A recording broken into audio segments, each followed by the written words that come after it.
जिस time mic पर mic छोड़ा आप इनको सुनिए, भरपूर तादाद में सुनिए।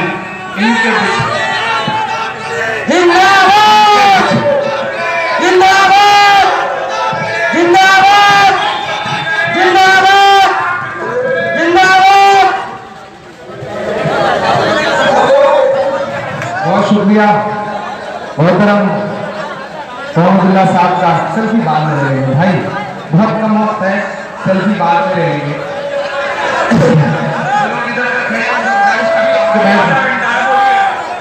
उनसे गुजारिश है कि पीछे कुर्सियां आपका इंतजार कर रही हैं, आप बैठ लें भाई।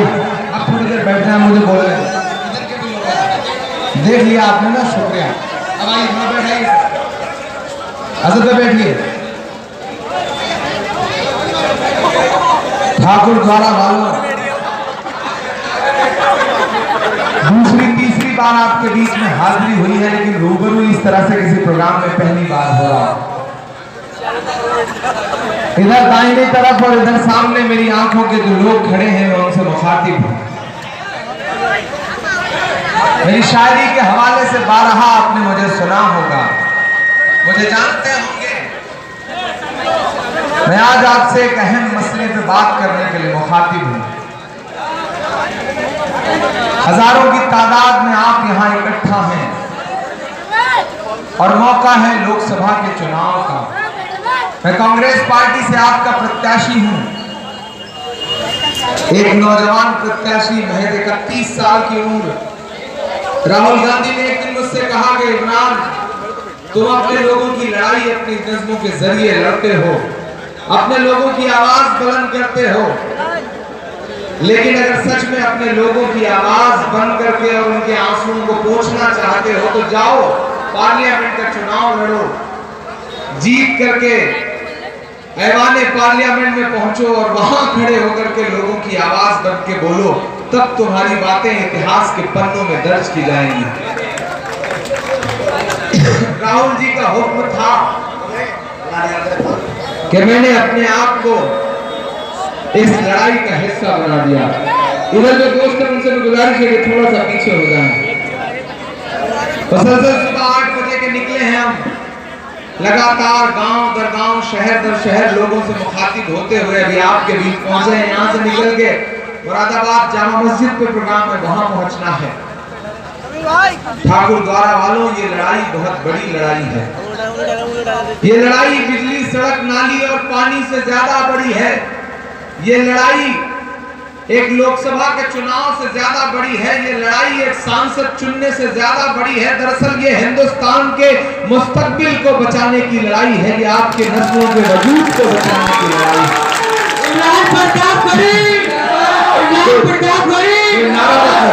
कोई नारा मत लगाइए, मुझे गुफ्तगू करने दीजिए मेरे अपनों से। ठाकुर द्वारा वालों,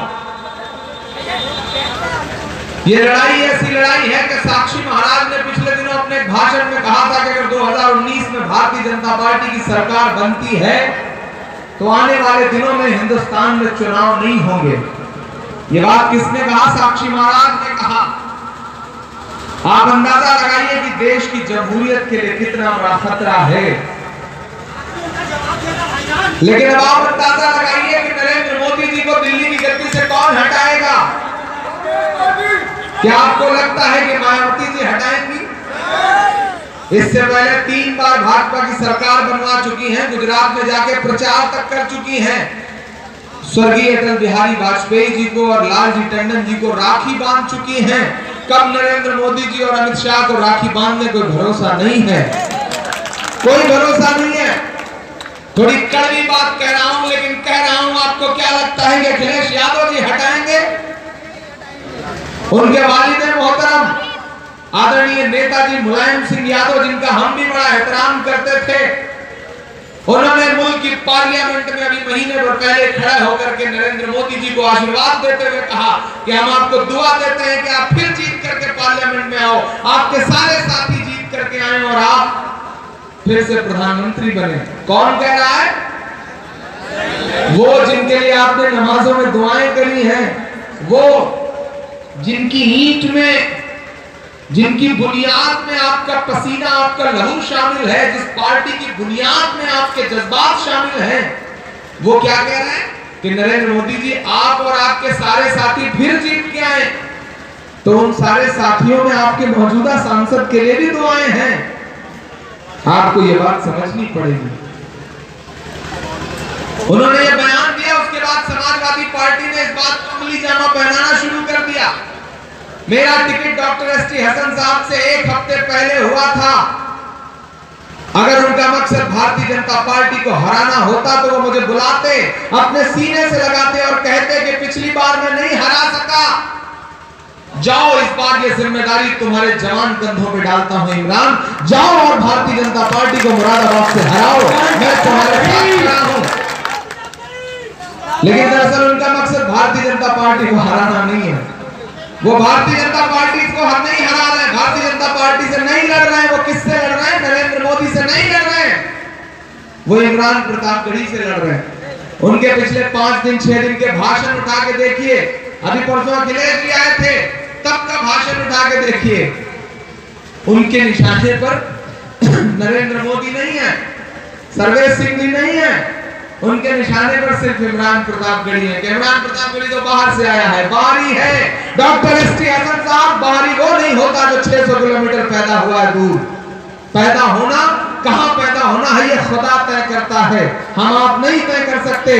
प्रतापगढ़ में पैदा होना मेरा कसूर नहीं है, लेकिन आपके लिए जब जब जरूरत पड़ी है, मैं भले पैदा प्रतापगढ़ में हुआ हूं, जब जब जरूरत पड़ी है मैंने आवाज दुनिया के हर कोने में होने वाले जुल्म के खिलाफ उठाई है। मैं बाहरी नहीं हूं, बाहरी वो नहीं होता जो 600 किलोमीटर दूर पैदा होकर के बोलता है। बाहरी वो होता है डॉक्टर एसटी हसन साहब जो अपने घर से 600 मीटर की दूरी, आधे किलोमीटर की दूरी पर पुलिसिया जुल्म होने के बावजूद अपनी शेरवानी का बटन बंद करके, अपने घर का फाटक बंद करके घर में बुद्धियों की तरह पड़ा रहता है। बाहरी वो होता है, बाहरी इमरान नहीं है, बाहरी इमरान नहीं है। 4 लाख वोट दिया था कांट से, कितना वोट दिया आपने? ठाकुर द्वारा से तो जितवा के भिजवाया था पिछले चुनाव में आपने। लेकिन मुझे बताओ ठाकुर द्वारा वालों कि क्या किसी मैयत में, किसी मिट्टी में, किसी खुशी में, किसी गम में कभी डॉक्टर एसटी हसन को शरीक होते देखा? बताओ मुझे, बाबा से बुलंद बताओ, देखा कभी? नहीं देखा ना। आप तो 50 किलोमीटर दूर बैठे हैं, उन्होंने तक नहीं देखा जो उनके घर से 500 मीटर दूर है। किसी के जनाजे में शामिल होना, किसी की शादी में शामिल होने पे डॉक्टर साहब को लगता है कि जो उनका कॉलर है, जो उनकी ऊंची वाली टोपी है, उसकी वक़्त कम होती है। आला समझते हैं खुद को, आम आदमियों से खुद को जोड़ नहीं पाते।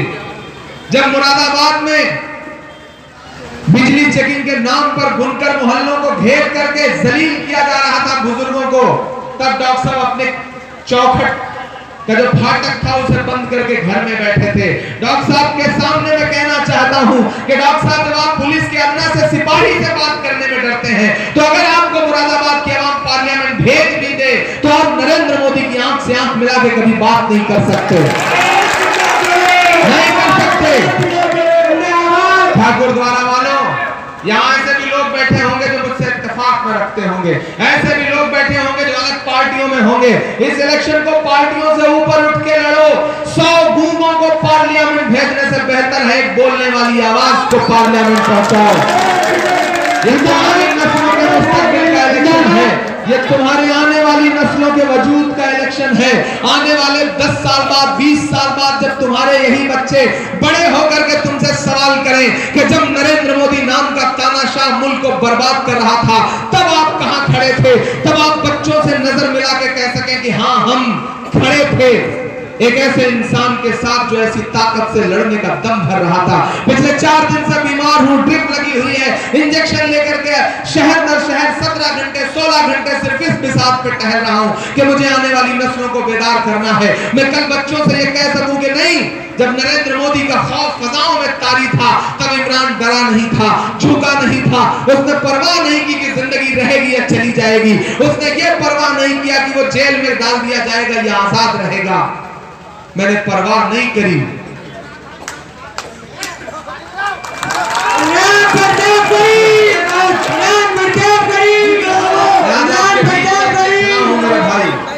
आज आपको शायरी सुनाना नहीं, बस आपसे गुफ्तगू करना है। अपने दिल का दर्द है जिसे अपने दिल में पड़े हुए कुछ छाले हैं जिन्हें फोड़ना है। ठाकुर द्वारा वालों, इस लड़ाई में मेरे साथ खड़े हो जाओ। गठबंधन के लोग आपके बीच में आके कह रहे हैं कि अक़लियत के लोगों बटना मत, वरना गठबंधन का प्रत्याशी हार जाएगा। मैं आपसे कह रहा हूं कि बटना मत, वरना हिंदुस्तान हार जाएगा, आपका ईमान हार जाएगा। बटना मत। ये इल्जाम लगा रहे हैं कि मेरे पीछे तो खाली नौजवानों की भीड़ है। उनसे मैं गुजारिश करता हूं कि आइए देखिए ठाकुर द्वारा का ये मंच, जहां पर डॉक्टर मोहम्मदुल्लाह साहब जैसा सरपरस्त मेरे सर पे दुआओं वाला हाथ रख करके बैठा हुआ है। फिजाउल्लाह चौधरी साहब मेरे साथ मुसलसल आज दिन भर रहे। ये इलेक्शन तो हम जीत ही रहे हैं, हम इलेक्शन जीतने से पहले दिलों को भी जीत रहे हैं। इमरान प्रताप गरीब दो भाई एक दूसरे के खिलाफ चुनाव लड़ा करते थे, मोहम्मदुल्लाह साहब, फिजाउल्लाह चौधरी साहब। जब मैं मुरादाबाद आया और मुझे दोनों की ताकत के बारे में एहसास हुआ तो मुझे लगा कि अगर ये दो भाई एकजुट हो जाएं तो आपकी ताकत अपने आप में बहुत बढ़ जाएगी। सबसे पहले मैंने दोनों भाइयों से गुजारिश करी कि ये लड़ाई बहुत बड़ी लड़ाई है, इसमें छोटी छोटी चीजें कुर्बान करनी पड़ेंगी। मुझे फख्र है कि दोनों भाइयों ने नरेंद्र मोदी को दिल्ली की गद्दी से हटाने की इस लड़ाई में अपना ईगो कुर्बान किया, अपनी अना कुर्बान की। मैं चाहता हूं कि एक एक शख्स दोनों भाइयों की से एकजुटता के लिए ताली बजा करके उनका खैर मकदम करे। मुरादाबाद वालों, मैं 4-6 मिसरे सुना दे रहा हूं क्योंकि इसके बाद सीधे 1 घंटे का सफर करके सीधे जामा मस्जिद पहुंचना है। शुक्रिया, आपकी मोहब्बत को सलाम। ये मोहब्बत वोट में बदल जाएगी तो मुझे कोई जीतने से रोक नहीं सकता इंशाअल्लाह। भारतीय जनता पार्टी वाले, सपा वाले कह रहे हैं कि वो क्या चुनाव लड़ेगा, कल का लड़का है, 30 साल का लड़का है, क्या चुनाव लड़ेगा।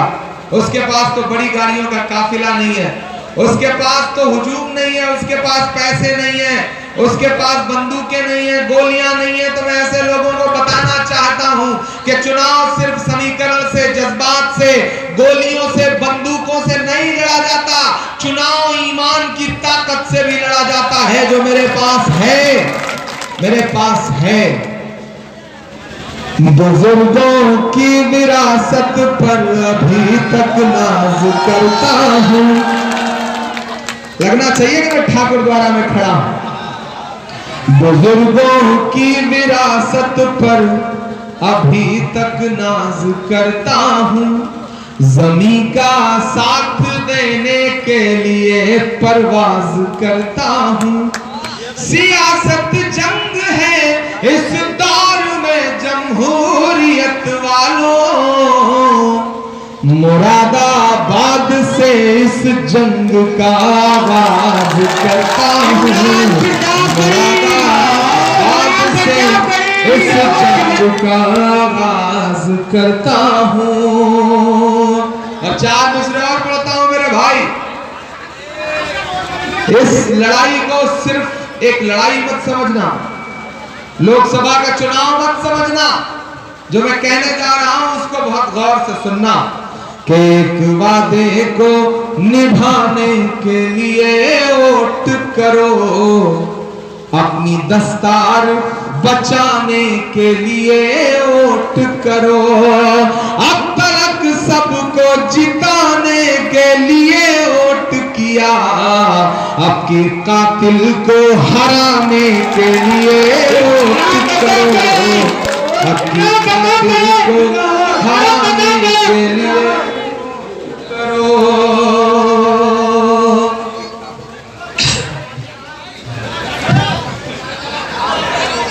बहुत शुक्रिया, बहुत मोहब्बत है। हाँ, नजीब की नज़्म के लिए बड़ी फरमाइश है।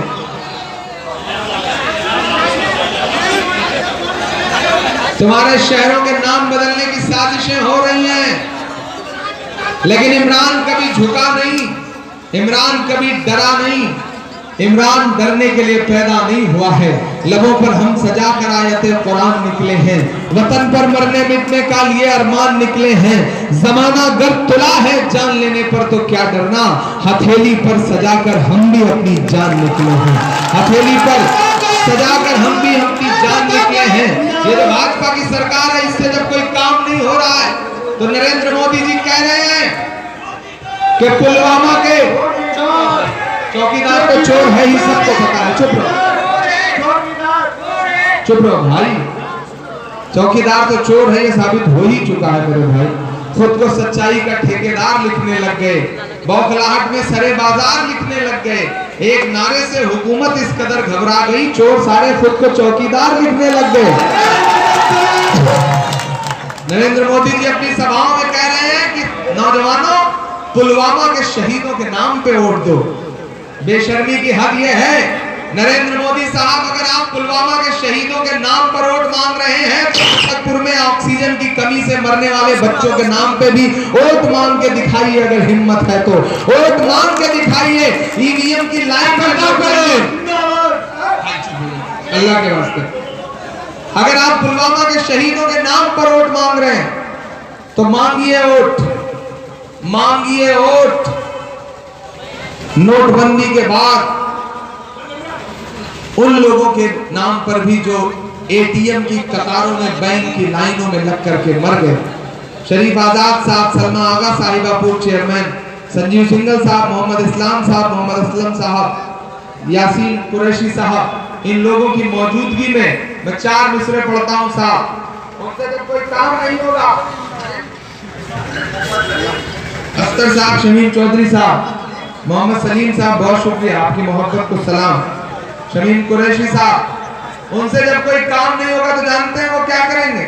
वो शहरों का नाम बदलने के लिए झोले में पेंट लेकर निकलेंगे और ब्रश लेकर निकलेंगे।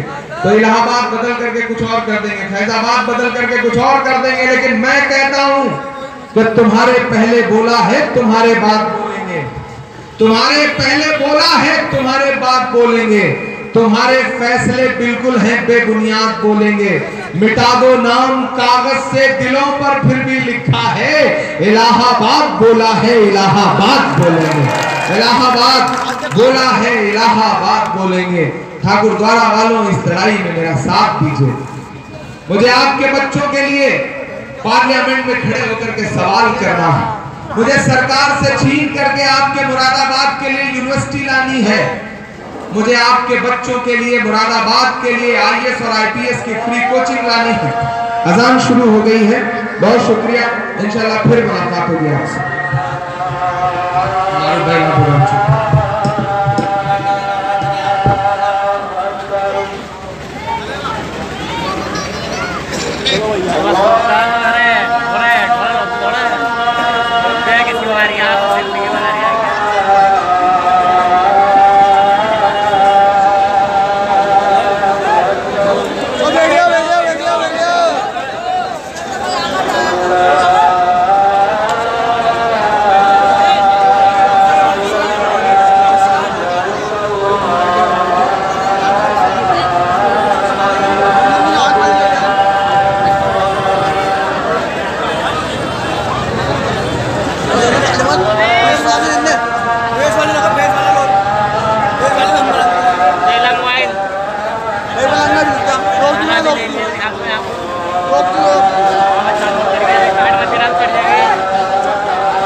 हेलो, अजान मुकम्मल हो चुकी है। सिर्फ 2 शेर पढ़ के सफर खत्म करता हूँ क्योंकि आगे पहुंचना है। कि चाय वाले बाबू को चाय लेके डूबे। बहुत शुक्रिया। चाय वाले बाबू को, चाय वाले बाबू से समझ रहे हैं ना? मैं नाम ले लूंगा, आप जान जाने के नरेंद्र मोदी जी की बात कर रहा हूं। चाय वाले बाबू को चाय लेके डूबेगी, या तो उनको नफरत की राय लेके डूबेगी। और नोटबंदी जीएसटी सबसे बच भी जाए, पर हुस्न जीभ की माँ की हाय लेके डूबेगी। और ठाकुर द्वारा वालों, 23 अप्रैल की सुबह निकलिए, 23 मई को रिजल्ट आएगा। रमजान चल रहा होगा, 1.5 हफ्ते बाद ईद होगी। मैं आपके बेटे की तरह हूं, मैं आपके बीच में नेता बन के नहीं आया हूं। अपना तोहफा मांग रहा हूं ईद का, ईदी का तोहफा दे देना। मुरादाबाद ने मन बना लिया है, कांठ ने मन बना लिया है, पाकबड़ा, रानपुर, उमरी कला, ढकिया, पता कीजिए हर नगर पंचायत ने, शहर ने जहन बना लिया है कि इस बार गूंगे इंसान को नहीं बल्कि बोलने वाली आवाज को पार्लियामेंट पहुंचाएंगे। सपा ने आपको एक चेहरा दिया है, भाजपा ने एक पुराना चेहरा दिया है, लेकिन कांग्रेस पार्टी ने आपकी आवाज को उम्मीदवार बनाया है। इस आवाज को कमजोर मत पड़ने दीजिएगा। आज से आप सब लोग इमरान हैं, आज से ये लड़ाई आपकी है। आज से इमरान बनकर के इस लड़ाई को लड़ेंगे तो कोई मुझे हरा नहीं सकता। आज से एक नए खून की रवानी मुझे देखनी है। ये जो नई नस्लें हैं जिन पर इल्जाम लग रहा है कि इमरान के साथ खाली नए लोग हैं, मैं चाहता हूं कि अपने बुजुर्गों से दुआएं लेकर के निकलिए और मेरे लिए खुद वोट दीजिए और घरों से वोट भी निकाल करके लाइए। मैं सिर्फ 4 आखिरी मिसरे पढ़ता हूं कि अपने शहर की ताजा हवा लेके चला हूँ, हर दर्द की आड़ों में दवा लेके चला हूँ। मुझको यकीन है कि रहूंगा मैं कामयाब, रहूंगा मैं कामयाब। मुझको यकीन है कि रहूंगा मैं कामयाब, क्योंकि मैं घर से माँ की दुआ लेके चला हूँ। बहुत शुक्रिया, बहुत मोहब्बतें। 23 अप्रैल को अपना एक एक वोट हाथ के पंजे के बटन के सामने दबाइए, अपने बेटे को भाई बनाइए। मैं चाहता हूं कि मुझे आपके दुआ इसी तरह से मिले। बहुत शुक्रिया, बहुत मोहब्बतें। एक उठा हुआ हाथ मुझे ताकत देगा, मुझे ताकत देकर के बताइए कि आप मेरे साथ खड़े हैं।